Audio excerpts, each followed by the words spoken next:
Coming up on Locked on Rams, I'm going to tell you the one thing that Matthew Stafford will never tell you himself. You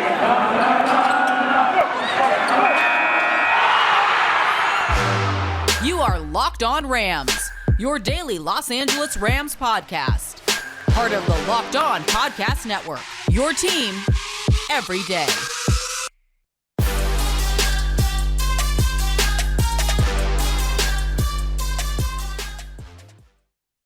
Thanks for making Locked on Rams your first listen every day, your team every single day. My name is Travis Rogers.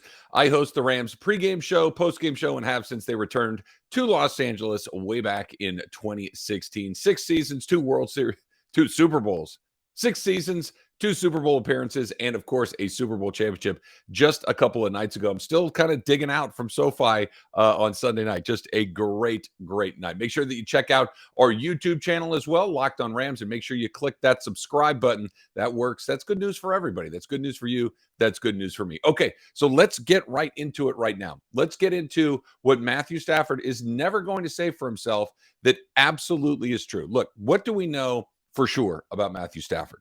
We know that he's a pretty good dude, right? We know that he is a humble player. We know that he is not somebody that brings a lot of attention to himself, that he's a team player. That's great news. These are all the things you want from your quarterback. We also had some questions about what sort of football player is he? Coming into this season, there were a lot of questions about Matthew Stafford. There were a lot of things that we did not know for sure, that we could guess at, that we could take our best shot at, but we didn't have a clear and definitive answer. And the number one question about those things was, is he a championship caliber quarterback? Is he good enough to be the quarterback on a team that goes and wins the Super Bowl? Is he good enough to be a guy that when your team is behind in the fourth quarter and go get you what needs to be gotten to win that title? And we don't know, because doing it occasionally in Detroit doesn't really matter. Doing it occasionally on a team that's going to win 4 games, 7 games, maybe if you have a great season, you win 8 or 9. Does that count the same as, hey, it's the fourth quarter of a playoff game. Can you drive down the field with 1 timeout, minute and a half to go, and punch it in the end zone? We didn't know. We didn't know. He did. He knew, because at the end of 12 years in Detroit, he decided, you know what? I've had enough. I can't, and he didn't do it in a way that was explosive. He didn't do it in a way that was incendiary. He didn't burn the organization to the ground. He didn't say anything about his teammates. He didn't say anything about the city. It was none of those things. It was about as tactful and clean exit as you're going to find anywhere. And what he did is he went to the organization and said, listen, I want to go play somewhere where I have a chance to win. I want to go play somewhere where I can answer the question, am I good enough to be a championship quarterback? And they accommodated him. And the Rams were the perfect fit. And like we've talked about a lot, there was the fortuitous meeting between Matthew Stafford and Sean McVay in Cabo last summer, or last winter, I guess it was. And they decided, you know what? I like you. You like me. Why don't we go play a little football together and see what happens? So he comes to Los Angeles, and they send Jared Goff to Detroit. A couple of first-round draft picks going the other way. The Rams continue to go all in the way that they have. And the question is, okay, let's see. What will he look like when you give him a basic level of competency around him? Because think about what it was in Detroit. It was a never-ending cycle of head coaches, most of them not very good. It was a never-ending cycle of general managers. It was a cycle of draft picks that were not going to be the pieces that he needed to go win a championship. Basically, they were just lionsing all over him. I don't know if that's a word or not, but it's a word that I want to coin at this point. They lionsed him. They went all around and did all the things that the Lions do that have been the backbone of more or less 50 years of them shooting themselves in the foot. Now, they picked Matthew Stafford, number 1 out of Georgia a few years ago, and it was the right pick at the right time and all that. But it wasn't enough. It's football, right? You need a whole bunch of pieces around you. So he comes to LA, and he goes 1 for 1. 1 for 1. The second he's out of Detroit, the very first season he is de-Lionsed, he goes and wins the Super Bowl. 1 for 1. And here's what he's never going to tell you. Here's what he will never, ever say out loud to anybody that's probably not his wife and his very closest friends. And maybe not even to them, because he's not this sort of guy. But I'm going to say it. Told you it wasn't me. I told you it wasn't me. I was not the problem in Detroit. All I needed was somebody that functioned like a real football team. I needed a coach that knew what my skill set was. I needed to have a couple of players around me that were on my level. I needed to have a basic foundation of competency, and I can go do what Aaron Rodgers can do, what all of these other guys that have been through Patrick Mahomes and Lamar Jackson and all of these players that have been really, really good quarterbacks for years and years in this league. I just give me some people. Lamar Jackson might be the perfect example. Lamar Jackson goes to Baltimore. Baltimore is a competent organization. Baltimore runs well. They draft good players. They don't turn the head coach over and over again. John Harbaugh's been there a million years. And they take a guy late in the back of the first round, last pick in the first round, and turn him into an MVP. Turn him into a guy that I think everybody understands. Lamar Jackson's a really dangerous guy. Lamar Jackson is not the problem in Baltimore. Lamar Jackson is the guy that is good enough to go do it. If Lamar Jackson goes to Detroit, are you kidding me? If Matthew Stafford lands in Baltimore, are you kidding me? But because those two guys went to different spots, their careers are totally. One guy goes and wins an MVP like that. The other guy spends a dozen years in a place looking around saying, it ain't me. Not saying it out loud, but the second he gets to LA, they win a championship. The second he gets to LA, he takes them on 3 game-winning drives in the postseason. In Tampa, tie game, 42 seconds to go, drive the field, kick a field goal, win the game. In the NFC Championship game against San Francisco, down 10 points in the fourth quarter, win the game. 3 scoring drives in the fourth quarter, win the game. Go to the Super Bowl in your first year. Down late by 4 points in the fourth quarter, inside of 2 minutes, drive the field, score a touchdown, win the Super Bowl. By the way, I'm in there in the middle of that. I'm going to throw a no-look pass over the middle to the offensive player of the year who's running the perfect route. I'm going to look off the linebacker perfectly to get him to take one step to his left, and then I'm going to whistle it past his right ear. We're going to get a first down. We're going to keep that drive moving. There aren't 5 guys in the world that make that pass. There's not a coach. There's not a team. There's not anybody that puts him in a position like that the way that the Rams just did it. I told you it wasn't me. He will never say it out loud, but think about what's going through his head. The very second he's away from Detroit, the Lions, that team, that culture of losing, of failure, of if we just get to 500, it's a successful season. If we get into the playoffs, oh my goodness, it's like winning a Super Bowl. The goal isn't to win the Super Bowl in Detroit. The goal is not to put your players in a position to become legends. You know, if you're 1 in a billion like Barry Sanders or Megatron, sure, you can go do it, but you can't do it yourself. You can't go win as a team by yourself. 1 for 1 in Los Angeles. 1 for 1. Think about it. Think if Aaron Rodgers is in Detroit and Matthew Stafford is in Green Bay. How different do those two guys' careers look? His entire legacy changed a couple of days ago in SoFi Stadium, because now it's not, he puts up a lot of big numbers and occasionally he'll have a game and he'll shock you and they'll beat somebody good, but I don't know. Really, 7-10 every year, or 6-10 before they went to 7. I don't know. Now, how about 12-5 and I win 3 playoff games behind or tied in the fourth quarter, and it's because of me? How about that? How about 1 for 1? How does that sound? Think about the difference in his career. Think about the difference in his legacy. And look, who knows what's happening next, right? The Rams have a lot of things that they got to get figured out moving forward. He's probably got some things that he wants to figure out in his career moving forward. But think about what if he goes again? What if instead of it being 1 for 1 in LA, what if it's 1 for 4, but he goes one more time? What if it's 2 for 6 and he wins another one? What are we talking about now? You're talking about one of the great players of his generation. And if he doesn't leave Detroit, it never happens.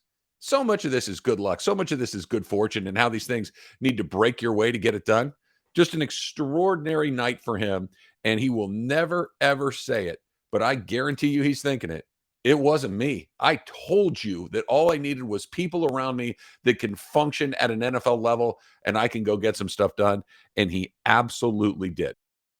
Okay, so the Rams win the Super Bowl going all in. What does that mean for the other 31 teams in the NFL? Do they follow suit? That is coming up next, but not before we talk about BetOnline. Kind of bums me out a little bit to talk about the football season being over, but That doesn't mean that there isn't a whole bunch of other stuff out there. Basketball is in full steam, both on the pro level and college hoops as well. So from all the latest odds, totals, player performance props to where the next fired coach is going to land, always fun, betonline.net is the number one spot for all your sports betting needs. BetOnline remains the best spot for all your sports scores, podcasts, and news this entire season. And it's not just basketball. BetOnline.net, I should say, is your source for hockey, boxing, UFC odds, right down to the Olympic coverage, and all the pieces of information that you're looking for. Head to the website today or use your mobile device to learn more about the trends and action. BetOnline, where the game starts.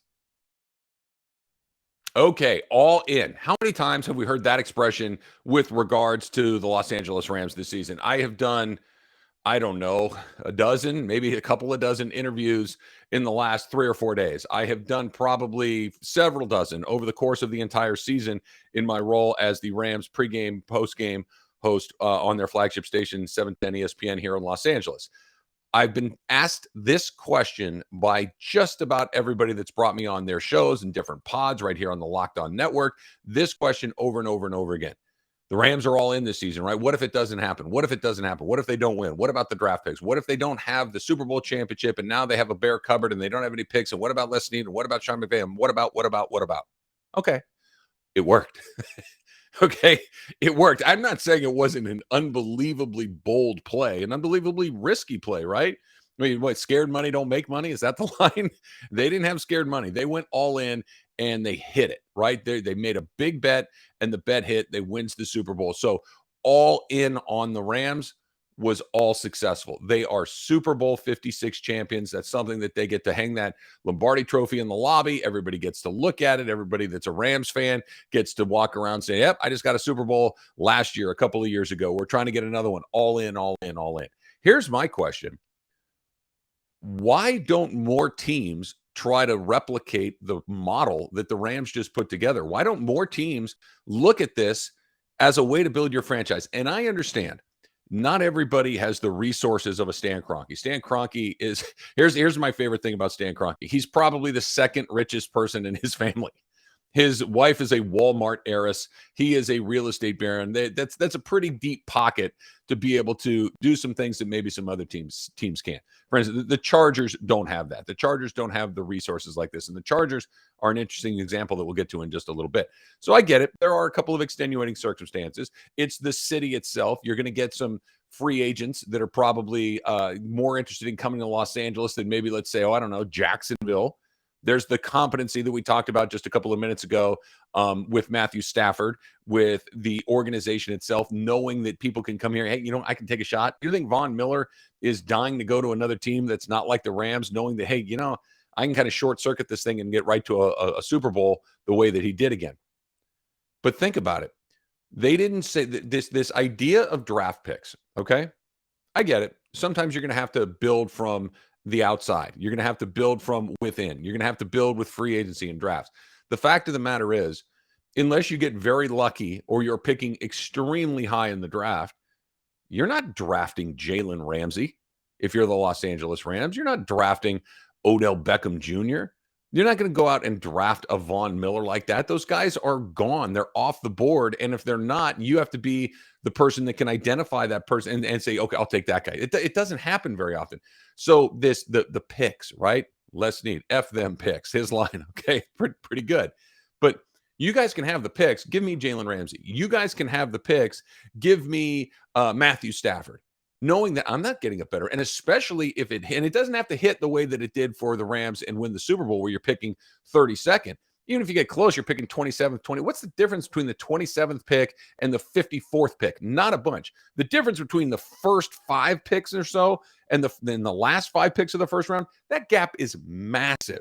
The gap between the back of the first round and the early third, I don't know. Cooper Kupp came in the 3rd round. That seems to be a pretty good pick.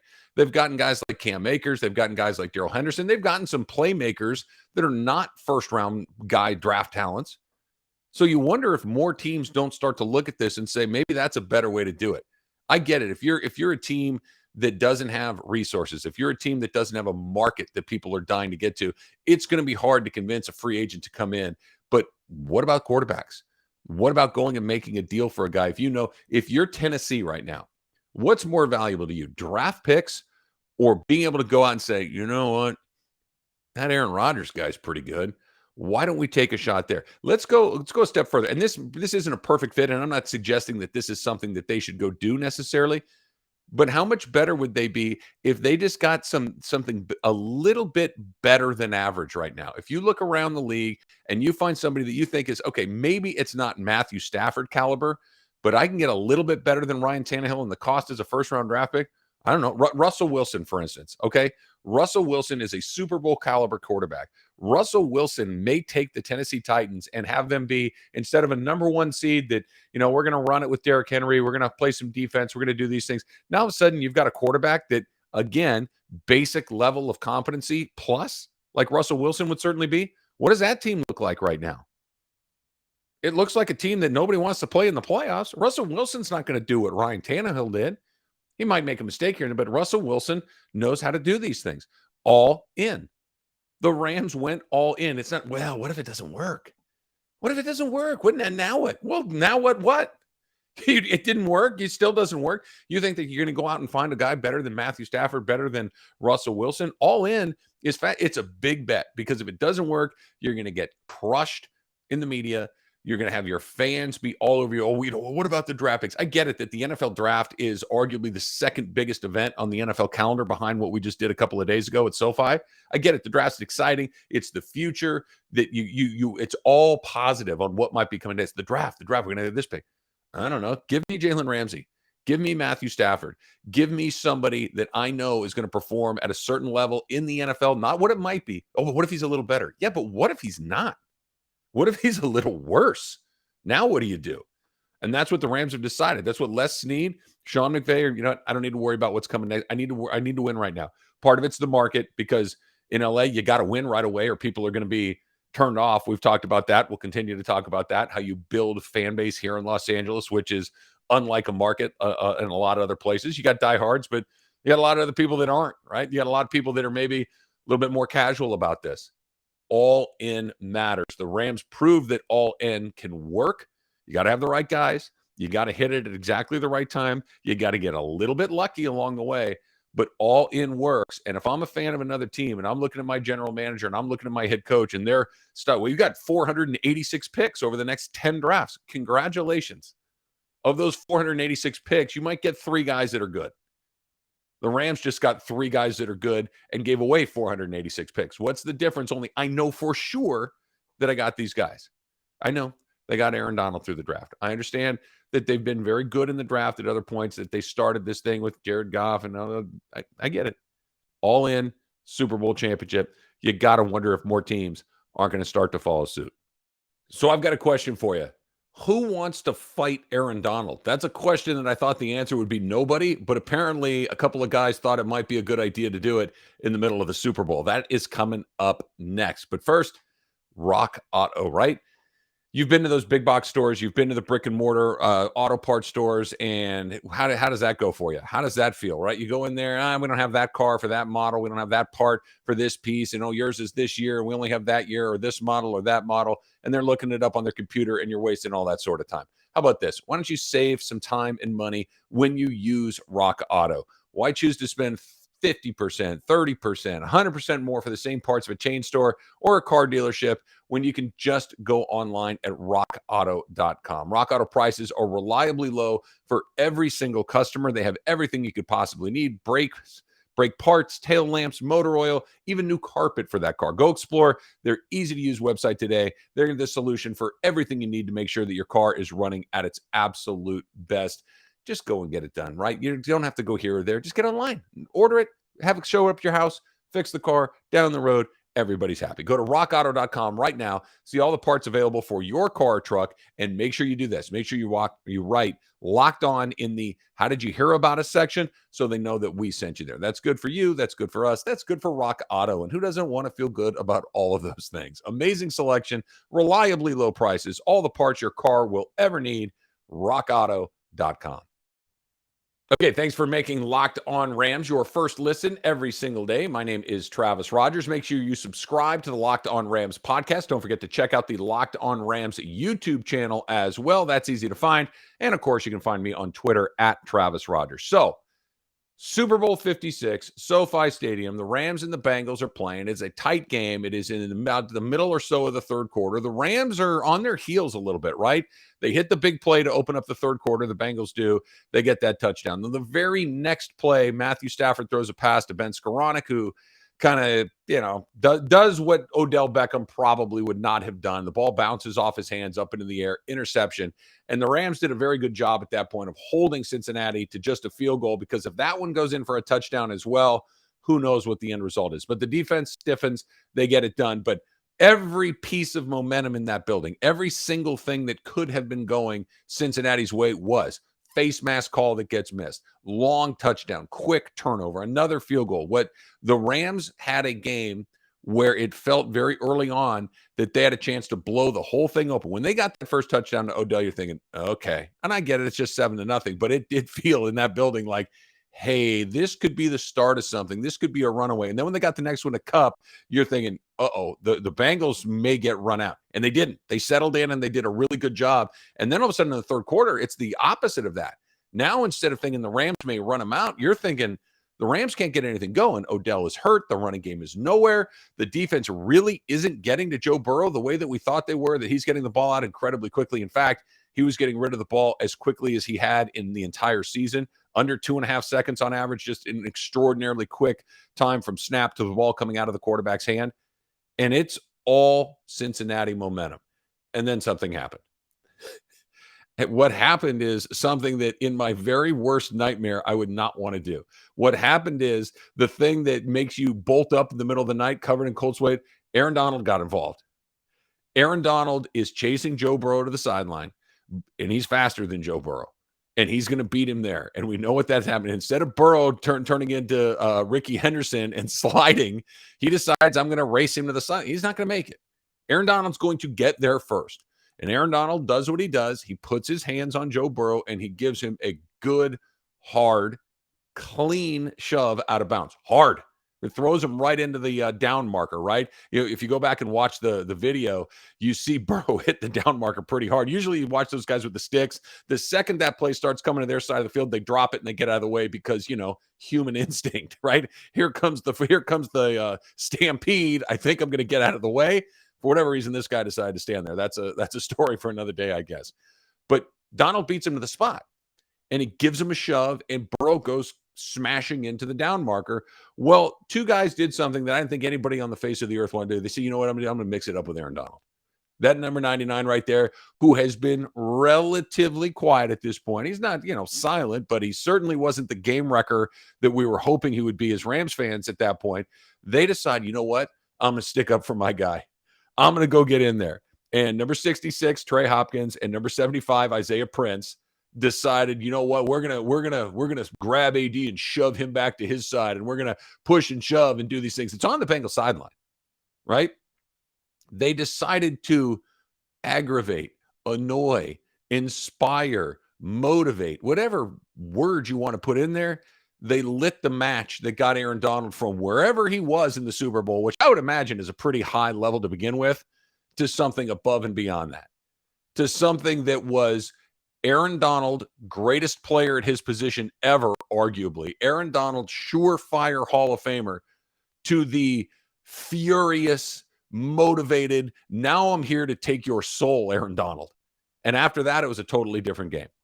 So thank you, Trey Hopkins. Thank you to Isaiah Prince for doing what you did, because I'm not saying that Aaron Donald wasn't doing everything he could to win that game. He absolutely was, but he was a different player after that. And I know there's been a lot written. I don't know, people think that Aaron Donald getting shoved and him mixing it up on the sidelines. And by the way, he just got himself out of that. Usually get a bunch of teammates to come in there and have to pull you out. He was fine.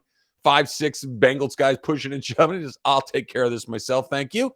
And he just got himself back to the side and everything was fine. They put Ernest Jones up. They made the center make a decision. He couldn't automatically go to AD to double team him, and they had to respect Jones, and they did a couple of TE twists along the way. Okay. You know what else happened at that exact moment? They bothered Aaron Donald. They bothered Aaron Donald to the point where the next thing you know, Joe Burrow would get the snap, and now Aaron Donald's there to say, hey, how you doing today, Joe? I'm here to ruin your afternoon. And he did over and over and over again. And when he got going like that, now all of a sudden Cincinnati has to make all sorts of different decisions. They have to respect where he is, which they were doing already, but now you take it to a whole nother level. And now what do you know? Here comes Von Miller. And now what do you know? Here comes Ernest Jones right up the middle. And now what do you know? That Ram defensive front that was supposed to be kicking their you-know-whats throughout the entire day was, because Donald took his game to a whole nother level. Part of it is he's a great player. Part of it is he had a favorable matchup that he was going to be able to exploit eventually. But in my opinion, and I don't know how you would argue otherwise, I don't know how you don't see what happened. He shoves Burrow, a little bit of a dust up, and the next thing you know, he's Aaron Donald times 10. It was 1 + 1 = 2. I don't schematics and all these other teams, and I'm not taking anything away from Raheem Morris or any of the Rams defensive coaches that may have cracked a little bit of that code at that point, but that dude went to a totally different place. And I don't know, in your worst nightmare, I don't know what it is, but one version for me is I am running for my life, and Aaron Donald is very angry at me and trying to get me onto the ground. That's the sort of guy that he is. That's the way that he goes about his business, and he was turned up. You saw the last two plays of the game.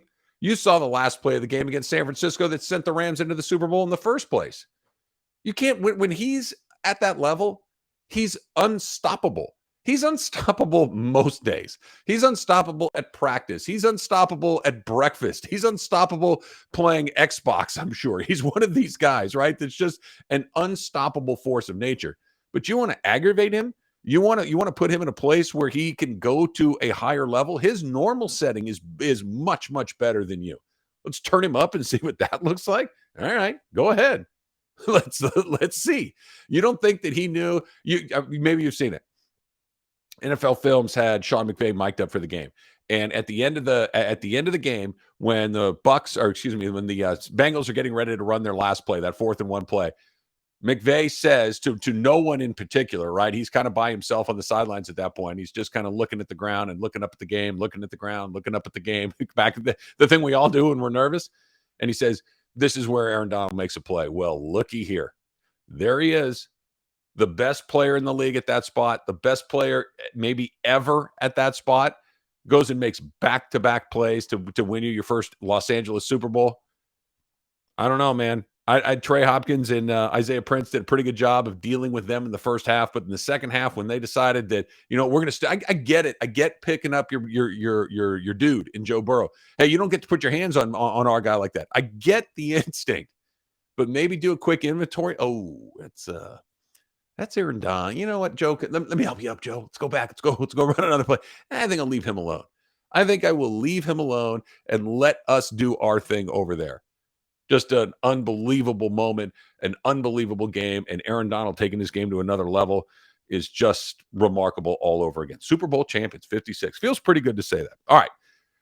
Coming up on the next Locked On Rams, I want to talk about what that win means and how you go about building generational fans after putting a Super Bowl in your back pocket. My name is Travis Rogers. This is Locked On Rams. Thanks for making us your first listen every single day, your team every single day. You can follow me on Twitter.